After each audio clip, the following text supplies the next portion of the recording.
Okay, so this is gonna be a first time attempting to do this on camera because knowing my luck, it's gonna mess up. But I have kind of discovered a new way to do my little box idea, which is the little emulation box I've been talking about. Um, well, I may have made it so that way you can use a little flash drive like that one, and like plug a controller in like this one here. This is just an example. And you can turn the computer on, and instead of going to Windows or whatever Windows 10, whatever operating system you might have, you actually can boot from that and ignore Windows. So, like, even if your computer is like loaded with viruses, like theoretically speaking, this is actually its own operating system and it should work. But I'm gonna test this out and hope to God it works, because knowing my luck, it won't. We'll see.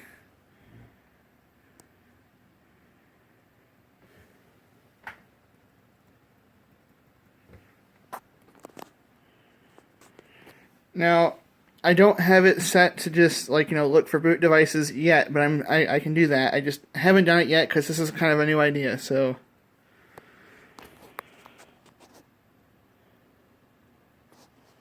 also this runs on a more modern setup than my box does. So some games may run better, but obviously it really depends on your computer. This is kind of like a mid to high end laptop, so I may have better luck than you might, depending on what your computer's like. But this does run PSP games. Like, actually, it's probably the first thing I show off, as long as it actually didn't break it. But, yeah, Commodore 64 works now. That doesn't work on the box. Just a standalone box. I haven't tried any of these yet, except for, like, the PSP games, because, those don't even work on the box. So let's see if this works. Hit the button. Oh, there we go. The game I put in here is Patapon 2. It's a really fun rhythm PSP game, and it seems to have worked. I don't have a save of actually in game, so I'm not going to show like in game. But I mean, this right here is just, to me, this is good enough, and it's kind of loud.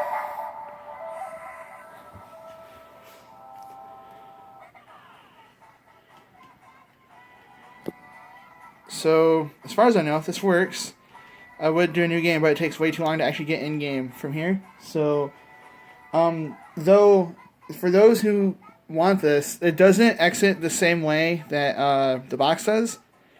Like, you press a button and it goes back to like a menu or whatever.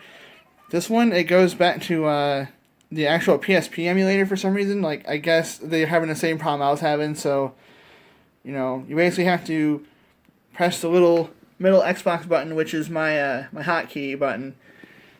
And then you can just go to exit to menu. Oh, yeah, it's going to be a little weird.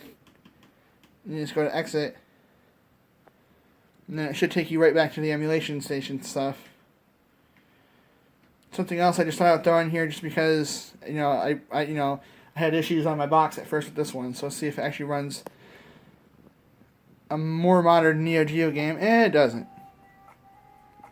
Oh, actually, there's an important file I forgot to put on there. That game probably works, but there's something I forgot.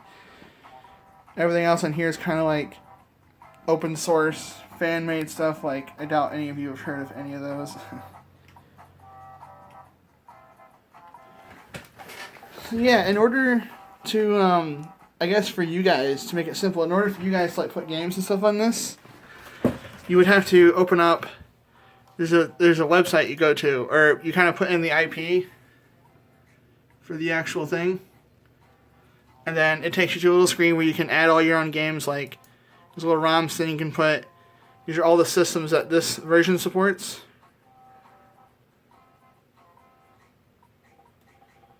Which is pretty much the same thing as the box is going to show you. Like, this is identical to like what the box has.